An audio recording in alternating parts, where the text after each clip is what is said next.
کنی صاحب بہت شکریہ پروگرام میں آپ نے وقت دیا. سب سے پہلے تو بتائیے گا کہ آج جو کیبنٹ کا اجلاس ہوا ہے اس میں نام فائنل ہو گیا کمیشن کے سربراہ کے طور پہ جسٹس تصدق حسین جیلانی صاحب کا نام سامنے آیا ہے. پی ٹی آئی نام سننے سے پہلے ہی آپ کو پتا ہے کہ مسترد کر چکی تھی.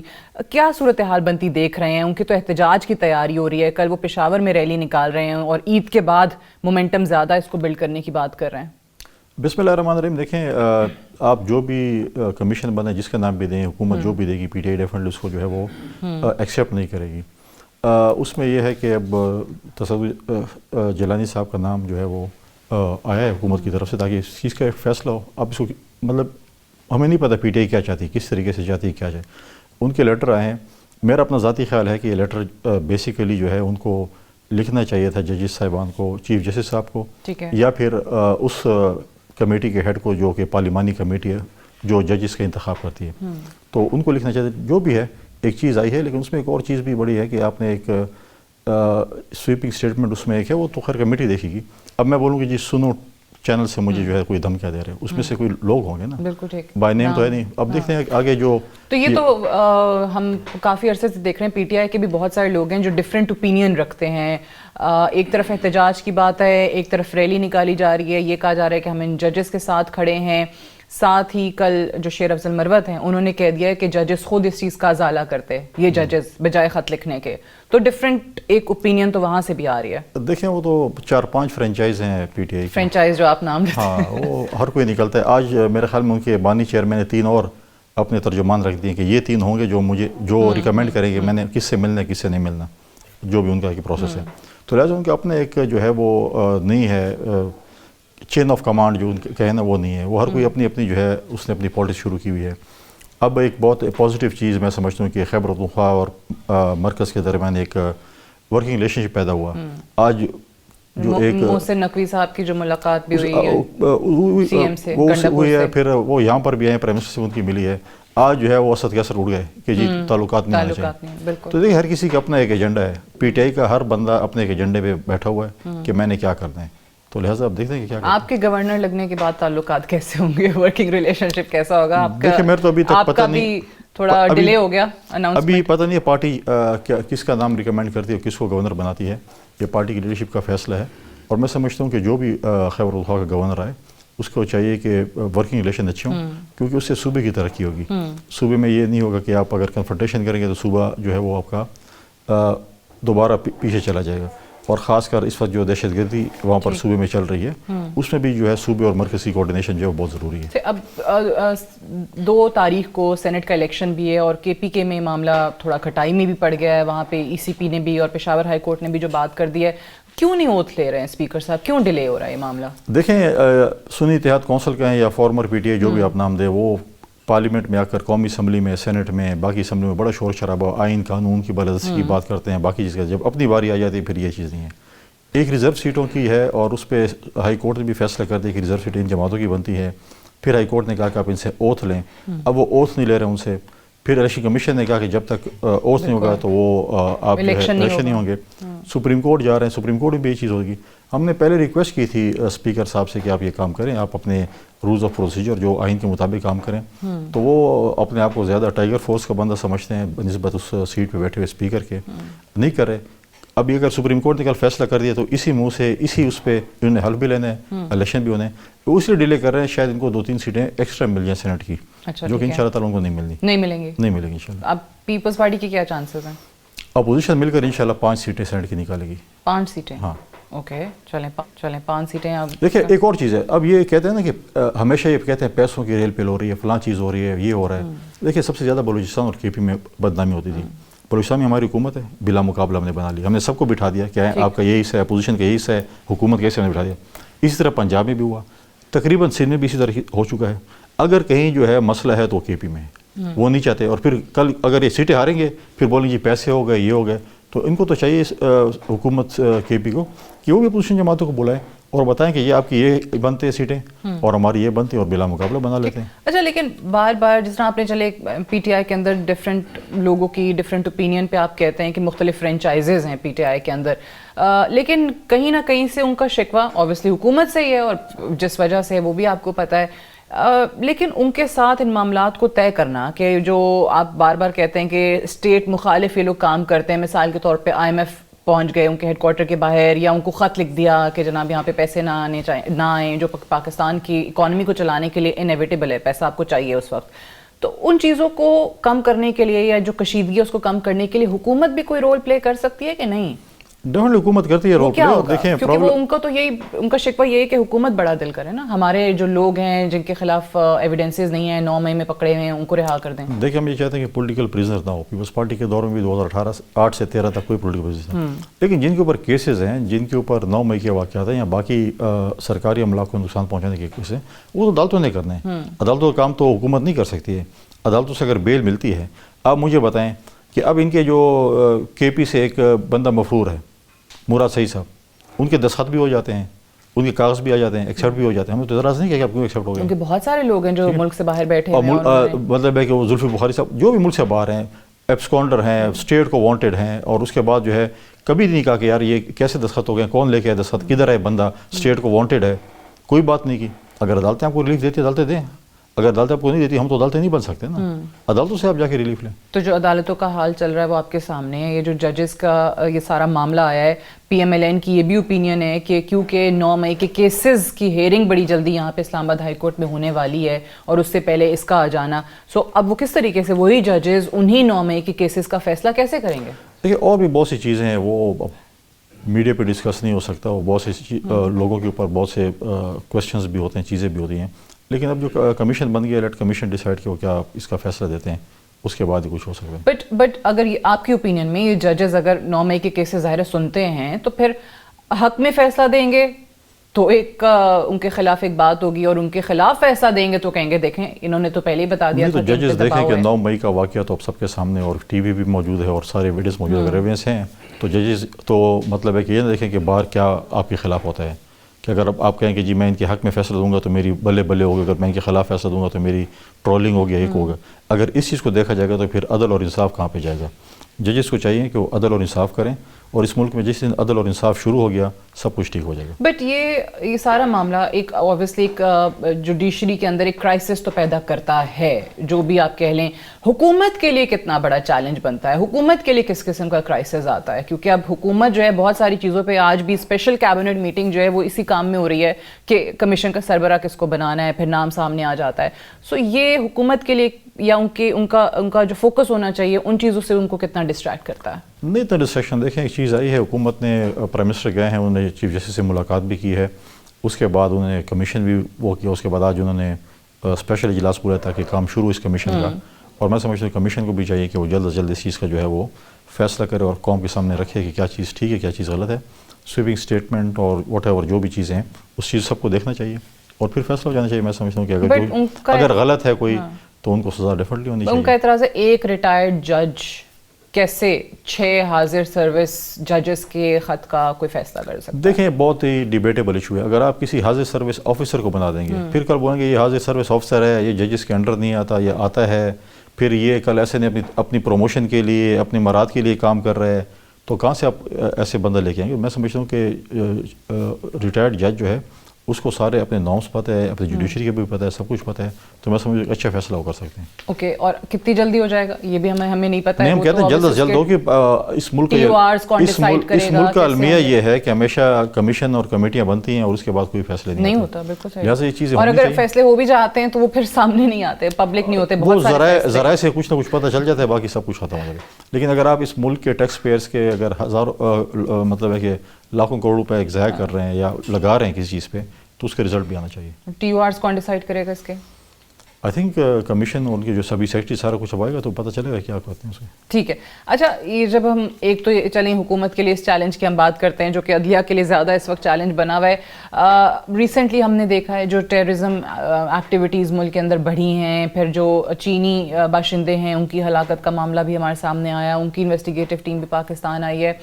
یہ ساری چیزیں کس طرف جائیں گی اور اس پر جو IMF کی طرف سے پریشر حکومت پر آئے گا، جو ٹیکسز کی مد میں یا ادروائز جو مہنگائی بڑھے گی اس کے بعد، آپ کو لگتا ہے کہ حکومت ان تمام چیزوں کا سامنا کرنے کے لیے تیار ہے؟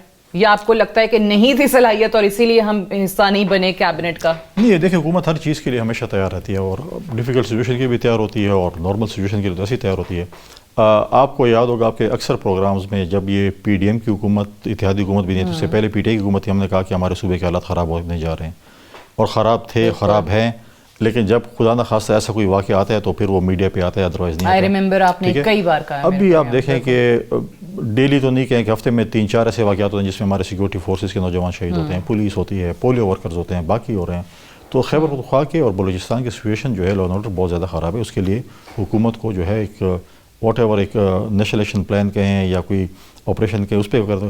لیکن یہ بھی دیکھنا پڑے گا کہ جب جن لوگوں نے یہ وعدہ کیا تھا کہ یہ ملیٹنٹس آئیں گے اور یہاں پر پرامن طور پر آباد ہوں گے، آج انہیں ہتھیار اٹھا لیے ہیں، تو ہم آج کس کو قصور سے ٹھہرے ہیں؟ آپ نے تو لائے، آباد کر دیا، آپ لوگ تو چلے گئے، مصیبت تو ابھی آئی ہوئی ہے، تو اس کا ذمہ دار کون ہوگا؟ ابھی یہی سیکورٹی فورس کے نوجوان نے دوبارہ آپریشن کرنے ہیں، ہمارے پولیس کے نوجوان نے آپریشن کرنے، شہادتیں ہو رہی ہیں، چیزیں ہو رہی ہیں. تو اس کے لیے تو بڑا چیلنج ہے، لا اینڈ آرڈر سب سے بڑا چیلنج ہے خیبر پختونخوا اور بلوچستان کا، جس کو حکومت کو دیکھنا پڑے گا. تو پھر اس وقت جو پوری باغ ڈور ہے صوبے کی، وہ تو پھر اسی جماعت کے شخص کے پاس ہے نا. گنڈاپور صاحب تو پھر ان لوگوں میں شامل رہے جن کا یہ سٹانس تھا کہ ہاں ان لوگوں کو چھوڑ دیں، ان کو جانے دیں. یہی پھر آپ اب ایکسپیکٹ کرتے ہیں کہ کچھ ڈفرینٹ ریزلٹس آئیں گے؟ نہیں، ڈفرینٹ ریزلٹس آنے پڑیں گے. دیکھیں ہمارے صوبے کا امن و امان سب سے بڑی پرائورٹی ہے، اور اس میں نے پہلے ہی کہا تھا کہ صوبے اور مرکز کوارڈینیشن اس پہ بہت ضروری ہے. جب آپ ایک آپریشن کر رہے ہیں اور آپ کے بہت سے پروجیکٹس اس وقت جو ہے وہ آپ کے جو چائنا ہے وہ اس آپ کے ملک میں، آپ کے صوبے میں ایک بہت سے پروجیکٹ پہ کام کر رہی ہے، خدا نہ خاصہ وہ کام چھوڑ کے چلے جائیں تو پھر کیا ہوگا؟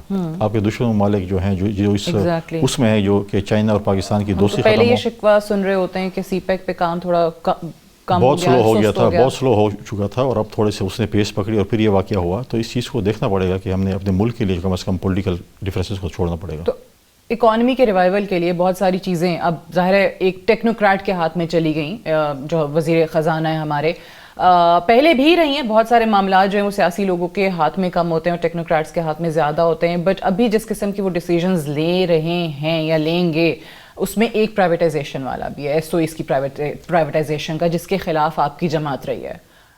پی ایم ایل این آپ کو کنونس کر لے گی یا آپ ان کو کنونس کر لیں گے؟ میں سمجھتا ہوں کہ پرائیویٹائزیشن پہ دونوں جماعتوں کا ایک بالکل ایکسٹریم جو ہے وہ اوپینین ہے. بالکل. اور ہم نے پہلے بھی اس سے بات چیت کی ہے، اور ہم بیٹھیں گے ایک دوسرے کے ساتھ اور ایک دوسرے کو کنونس کریں گے. ہماری کوشش یہ ہے اور ہماری خواہش ہے کہ پبلک پرائیویٹ پارٹنرشپ کے طریقے پہ کوئی چیز ہو جائے. اور اب دیکھتے ہیں کہ ہماری جو کمیٹی ہے یا ہمارے جو دوست ہیں جن کو پارٹی نومینیٹ کرتی ہے اور ان کی طرف سے ہیں، وہ بیٹھیں گے اور ایک دوسرے کو کنونس کریں گے، کوئی راستہ نکالیں گے تاکہ ملک کو بھی نقصان نہ ہو. ان ورکرز جو ہمارے پی آئی اے میں کام کر رہے ہیں یا اسٹیل مل میں کام کر رہے ہیں، ان کو بھی وہ چیز نہ ہو، اور اس پہ جو ہے نا ایک چیز جو ہے وہ افہام و تفہیم کے ساتھ چیز حل ہو. ٹھیک ہے. فیصل کریم کنڈی صاحب، thank you very much for joining اس on the show. We'll take a break here, stay tuned.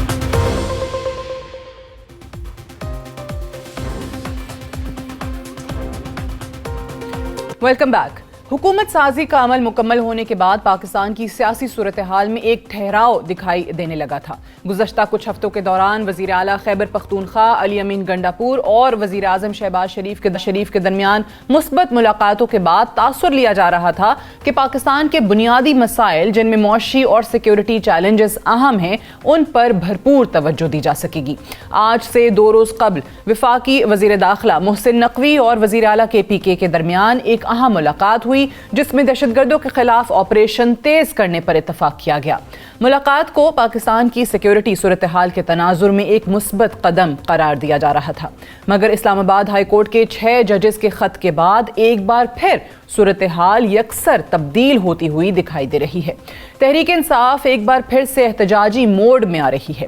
Party کے قائدین ججز کے خط کو ایک اپرچونٹی کے طور پر استعمال کرتے ہوئے ایک بار پھر سے وفاق اور ریاستی اداروں کے خلاف ایک بیانیہ بناتے ہوئے دکھائی دے رہے ہیں. تحریک انصاف کے سابق اسپیکر قومی اسمبلی اسد قیصر کا بیان آج پھر سے خبروں کی زینت بنا ہوا ہے، جس میں وہ وزیر اعلیٰ خیبر پختونخوا علی امین گنڈاپور کو مشورہ دے رہے ہیں اور کہیں کہ وہ وفاقی حکومت سے تمام تعلقات ختم کر دیں، کیونکہ مرکز ان کا کوئی بھی مطالبہ تسلیم نہیں کرے گا. یہ مشورہ پشاور میں وفاقی وزیر داخلہ محسن نقوی کی ملاقات کے بعد دیا گیا، جس میں دہشت گردی کے خلاف مشترکہ حکمت عملی پر تبادلہ خیال ہوا۔ پاکستان کی موجودہ معاشی اور سیکیورٹی صورتحال کی موجودگی میں اگر 6 ججز کے معاملے پر ایک بار پھر پاکستان عدم استحکام کی طرف بڑھا تو یہ پاکستان اور پاکستانی عوام کے لیے ایک لمحہ فکریہ ہوگا۔ پروگرام کے اس حصے میں ہم پاکستان کے چیلنجز پر بات کریں گے اور جاننے کی کوشش کریں گے کہ کس انداز میں ہم مستقبل میں معاشی، عدالتی اور سیکیورٹی چیلنجز سے نبرد ہو سکتے ہیں۔ اسی پر بات کرنے کے لیے ہمارے ساتھ موجود ہیں سینئر صحافی اور تجزیہ کار مظہر عباس صاحب۔ بہت بہت شکریہ مظہر عباس صاحب، آپ نے پروگرام میں ہمیں وقت دیا۔ سب سے پہلے تو فرمائیے گا کہ ایک طرف اکانومی کی صورتحال ہے، IMF کا معاہدہ جو ہے that is in pipe lines, پھر ہم ٹیررزم کے واقعات دیکھتے ہیں، ایک نئی ویو دہشت گردی کی ہمیں نظر آتی ہے KPK کے اندر، بلوچستان کے اندر، پھر چینی باشندوں کی ہلاکت ہو جاتی ہے۔ اس وقت جب یہ ایکسپیکٹ کیا جا رہا تھا کہ صوبے کے اور وفاق کے درمیان معاملات اچھے چلیں گے، تو کہیں نہ کہیں اس میں تھوڑی سی ہمیں دراڑیں نظر آتی ہیں، اور پھر اوپر سے یہ جو عدالتی ایک کرائسس اس وقت ان 6 ججز کے خط کے بعد منظر عام پر آیا ہے، آپ کی نظر میں حکومت کے لیے اس وقت سب سے بڑا چیلنج کیا ہے؟ جی شکریہ سعدیہ۔ دیکھیے میرے نقطۂ نظر سے 3 بنیادی چیلنجز ہیں اس وقت گورنمنٹ کو۔ ایک پولیٹیکل انسٹیبلٹی، دوسرا اکنامک، اور تیسرا ٹیررزم۔ اب یہ بہت انٹرلنکڈ ہیں، اگر آپ دیکھیں تو یہ تینوں جو فیکٹرز ہیں یہ بڑے انٹرلنکڈ ہیں، اور یہی سب سے بڑے چیلنجز بھی ہیں۔ پولیٹیکل اسٹیبلٹی اس لیے کہ پولیٹیکل اسٹیبلٹی نہیں ہوگی تو اکنامک اسٹیبلٹی نہیں آ سکتی۔ اگر جو انویسٹرز ہے اس کا کانفیڈنس شیپ ہوگا، اگر پولیٹیکل انریسٹ ہوتا ہے، گورنمنٹ ٹو گورنمنٹ کرائسس تو اتنا ڈیپن فی الحال ہوتا نہیں نظر آ رہا مجھے، لیکن یہ جو نیا جوڈیشل کرائسس کھڑا ہوا ہے یہ کس حد تک آگے جاتا ہے، اس کے کانسیکوینسز تو بہت فار ریچنگ ہیں، اور یہ مسئلہ مجھے کوئی بہت جلدی حل ہوتا ہوا بھی نظر آ رہا نہیں آتا۔ آج وفاقی کابینہ نے جیلانی صاحب کو بنا دیا، سابق چیف جسٹس تصدق جیلانی صاحب کو انکوائری کمیشن کا سربراہ بنایا ہے۔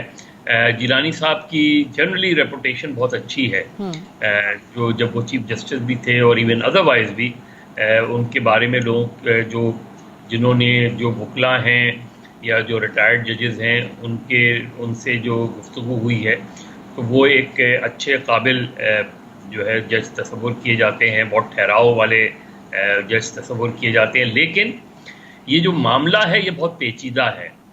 اب دیکھنا یہ ہے کہ اس انکوائری کے ٹرمز اینڈ ریفرنس کیا ہوں گے۔ ٹرمز اینڈ ریفرنسز سامنے آتے ہیں، اور دوسرا یہ کہ مجھے نہیں پتا، یقینی طور پہ ہونا تو چاہیے کہ کیا تصدق جیلانی صاحب کی کنسرن لی گئی ہے اس سلسلے میں، اور اگر کنسرن لی گئی ہے اور وہ پوائنٹ ہوتے ہیں، ٹرمز آف ریفرنس ڈیفائن ہوتے ہیں، تو اس کے بعد ہم اس پر بہتر نتیجے پہ پہنچیں گے کہ یہ معاملہ آگے کیسے بڑھے گا۔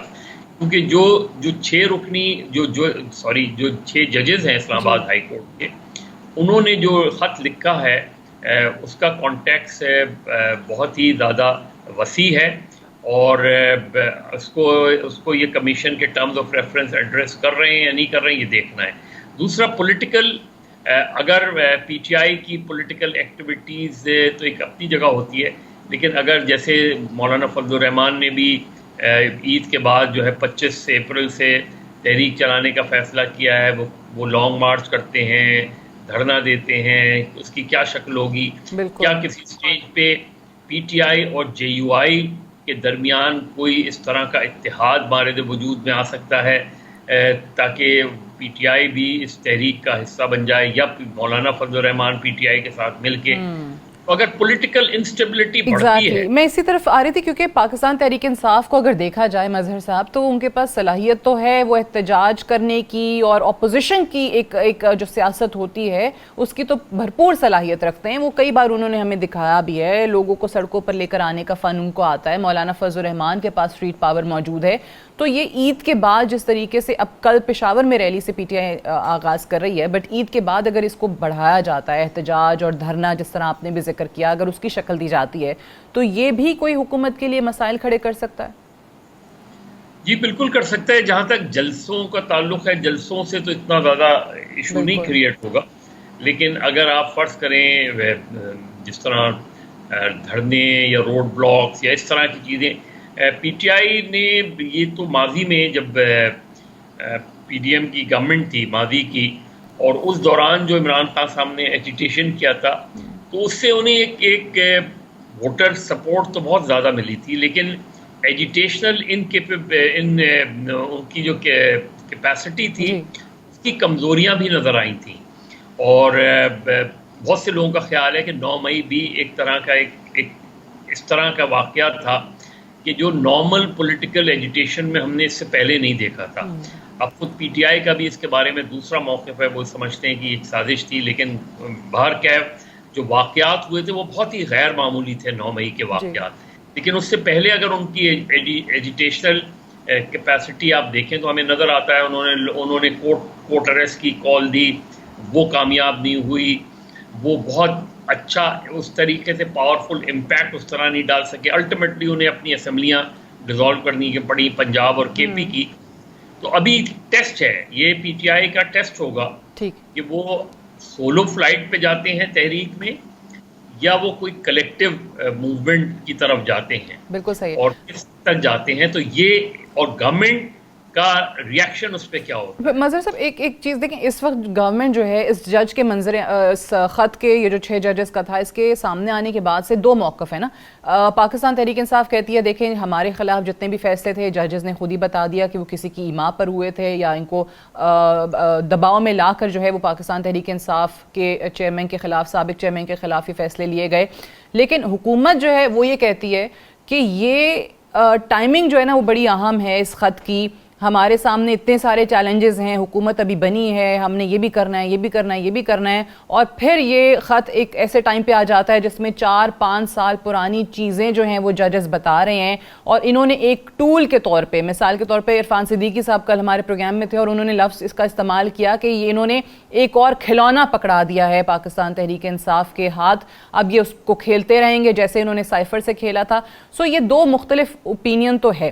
9 مئی کے کیسز کا آپ ذکر کر رہے ہیں, وہ اسلام آباد ہائی کورٹ میں جائیں گے. ان ججز کے لیے کتنا ممکن ہوگا انہی کیسز کو سننا؟ ان لوگوں کے حق میں فیصلے آئیں گے تو ہم وہ سنیں گے جو حکومت کہہ رہی ہے, ان کے خلاف فیصلے آئیں گے تو ہم وہ سنیں گے جو پاکستان تحریک انصاف کہہ رہی ہے. دیکھیے سعدیہ, ہمیشہ سے جو ہے ہماری, کیونکہ ان دا لاسٹ 15 ایئرز ہماری یہاں جوڈیشری بہت زیادہ پولرائزڈ ہو گئی ہے, اور 2007 کے بعد جوڈیشل ایکٹیویزم ہمارے یہاں بہت زیادہ بڑا ہے. اب اصل چیز یہ ہے کہ جو ان 6 ججز نے خط لکھا ہے تو یہ ان کا رینڈم وہ نہیں ہے, اسپونٹینیس نہیں ہے. اس لیے پی ایم ایل این کا بہت اسٹرانگ پوائنٹ اس لیے نہیں بنتا کیونکہ اس سے پہلے بھی یہ ججز جو ہے یہ ایشوز اٹھاتے رہے ہیں, اور اسلام آباد ہائی کورٹ کے چیف جسٹس کو بھی جو ہے اس طرف ایڈریس انہوں نے کیا, لیکن اس کی سنوائی نہیں ہوئی. عمر بندیال صاحب کو بھی اپروچ کیا, ادھر بھی سنوائی ان کی نہیں ہوئی. تو اس کو اس طریقے سے پی ایم ایل این کو, کیونکہ یہ براہ راست انہوں نے پی ایم ایل این کو مخاطب نہیں کیا ہے. میرا خیال ہے بہت زیادہ اگر پی ایم ایل این اس میں اپنے آپ کو انوالو کرے گی تو وہ اپنے ہی لیے پرابلم کریٹ کرے گی. بہتر یہ ہے کہ دیکھیں, پہلی چیز تو یہ کہ وہ 6 ججز جو ہیں وہ اس 1 مین انکوائری کمیشن کو کس طریقے سے ان کا ریاکشن ہوتا ہے. بیکاز انہوں نے جو لیٹر لکھا تھا تو وہ تو لکھا تھا کہ ایک جوڈیشل کنونشن بلایا جائے, میننگ کہ تمام ہائی کورٹ کے چیف جسٹس کو بھی بلایا جائے اور پھر اس ایشو کو ایڈریس کیا جائے. لیکن جو چیف جسٹس آف پاکستان اور وزیر اعظم کی ملاقات کے بعد گورنمنٹ نے کمیشن آف انکوائری کے تحت یہ منایا ہے. اس کو پی ٹی آئی نے ریجیکٹ کیا ہے, لیکن یہ کہ ابھی دیکھنا یہ کہ وہ 6 ججز جو ہیں ان کا ریئیکشن وہ کیا, تو بالکل ٹھیک ہے یہ وہ کیا بالکل. اچھا, اور جیلانی صاحب کا نام سننے کے بعد آیا کوئی رائے بدلتی ہے پی ٹی آئی کی؟ جی یہ دیکھنا ہے, کیونکہ میں نے جس طرح کہا کہ جیلانی صاحب کی جنرل ریپوٹیشن اچھی ہے. سب سے امپورٹنٹ یہ ہے کہ یہ دونوں ایشوز دیکھیں, یہ ایشوز ہیں. اور ٹیررزم کا جس طرح آپ نے کہا, ٹیررزم ایسا ایشو ہے کہ اگر آپ کے یہاں ٹیررسٹ ایکٹیویٹیز بڑھتی ہیں, سوسائڈ بامبنگ کے واقعات زیادہ ہوتے ہیں, چائنیز انجینئرز خاص ٹارگٹ لگ رہے ہیں, چائنیز انجینئرز ٹارگٹ ہیں یا سیکورٹی فورسز ٹارگٹ ہیں, تو اس طرح کے واقعات اگر بڑھتے ہیں تو وہ انویسٹر کا کانفیڈنس شیکن ہو جاتا ہے, اور آپ وہ اکنامک ایکٹیویٹی اس طرح نہیں کر سکتے. ابھی تک یہ جو واقعات ہیں یہ ہمیں بظاہر کنفائنڈ لگتے ہیں بلوچستان اور کے پی میں, لیکن یہ پھیل بھی سکتے ہیں. ابھی جو محسن نقوی صاحب کی اور گنڈا پور صاحب کی ملاقات ہوئی, آپریشن تیز کرنے کی بات ہوئی, آپ کو لگتا ہے کہ اس میں کوئی پیش رفت ہو سکے گی؟ کیونکہ ہم پچھلے کئی ادوار سے یہ چیز سن رہے ہیں. ابھی آپ سے پہلے فیصل کریم کنڈی صاحب بھی ہمارے ساتھ موجود تھے اور وہ کہہ رہے ہیں کہ میں تو بہت عرصے سے بتا رہا ہوں کہ یہ حالات ہیں ہمارے صوبے کے, لیکن کوئی سننے کو تیار نہیں ہے. اور پھر وہی لوگ جو ان لوگوں کو, ملیٹنٹس کو رہا کروانے میں شامل تھے, وہ لوگ کیسے آپریشن کریں گے؟ گنڈا پور صاحب کی وہ بات کر رہے تھے.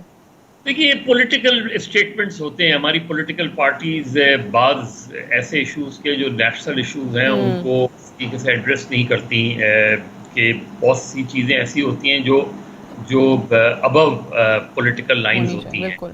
یہ جو ایشو ہے اس کا تعلق ہے نیشنل ایکشن پلان کے, جو اے پی ایس کے بعد اڈاپٹ کیا گیا تھا. اس کا جائزہ لینے کی ضرورت ہے کہ نیشنل ایکشن پلان پہ کس حد تک امپلیمنٹ ہوا. آپ دیکھیں کہ کراچی اس وقت لہو لہان ہے. ہر دوسرے روز کراچی میں کوئی نہ کوئی مارا جاتا ہے. اسٹریٹ کرائمز کی وارداتیں غیر معمولی طور پہ بڑھی ہوئی ہیں, اور کراچی ایسا فرٹائل لینڈ ہے جہاں کوئی بھی خدا نہ خواستہ بڑا واقعہ ہو کے چیزیں بہت زیادہ جو ہے وہ خراب ہو سکتی ہیں. اسی طرح جب یہ کے پی یا بلوچستان یا کے پی انکلوڈنگ فارمر فاٹا یا بلوچستان, یہ ایسے ایریاز ہیں کہ جس کے بارے میں پالیسی ڈیسیجنز بھی ہو چکے ہیں, جس کے بارے میں یہ بھی طے ہو چکا ہے کہ کس طریقے سے چیزوں کو کرنا ہے, لیکن وہ ایگزیکیوٹ نہیں ہو رہی. اگر ایگزیکیوٹ نہیں ہو رہی تو اس کا بلیم کسی ایک پارٹی کو. اور آپ نے صحیح کہا کہ وہ ایشو ہے جس کو آپ سیاست سے بالا تر رکھیں. آپ نے ایشوز گنوائے, آپ نے کہا کہ یہ الگ ان کو کر کے نہیں دیکھا جا سکتا, یہ تمام کے تمام چیلنجز ہیں اور یہ تمام انٹرلنکڈ ہیں. مظہر عباس صاحب, thank you very much for joining اس on the show. We'll take a break here, stay tuned.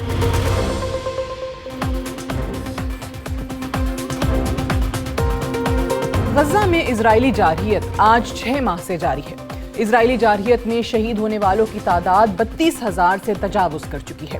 گزشتہ 6 ماہ سے جاری نسل کشی کی کارروائی امریکی اشیرباد سے جاری تھی, مگر آج امریکہ اسرائیل سے دوری اختیار کرتا ہوا دکھائی دے رہا ہے. امریکہ سیز فائر کے لیے اسرائیل پر دباؤ بڑھا رہا ہے, مگر ابھی تک اسرائیل سیز فائر کے لیے رضامند نہیں ہے. امریکہ اسرائیل تعلقات میں فیصلہ کن گھڑی رفح پر زمینی کارروائی کو قرار دیا جا رہا ہے, اور آنے والے دنوں میں دیکھنا ہوگا کہ آیا اسرائیل رفح کی 1.4 ملین آبادی پر امریکی انتباہ کے باوجود زمینی کارروائی کا آغاز کرتا ہے یا نہیں.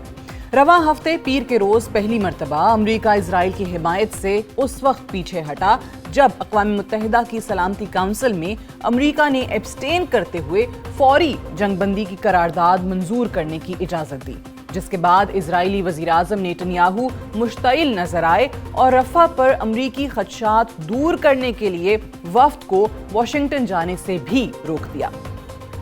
اسرائیلی وزیر اعظم نے سیکیورٹی کونسل کے اجلاس سے پہلے امریکہ کو خبردار کیا تھا کہ اگر امریکہ نے سلامتی کونسل کی قرارداد کو ویٹو نہ کیا تو اسرائیل رفح سے متعلق واشنگٹن میں اہم ملاقات سے پیچھے ہٹ جائے گا.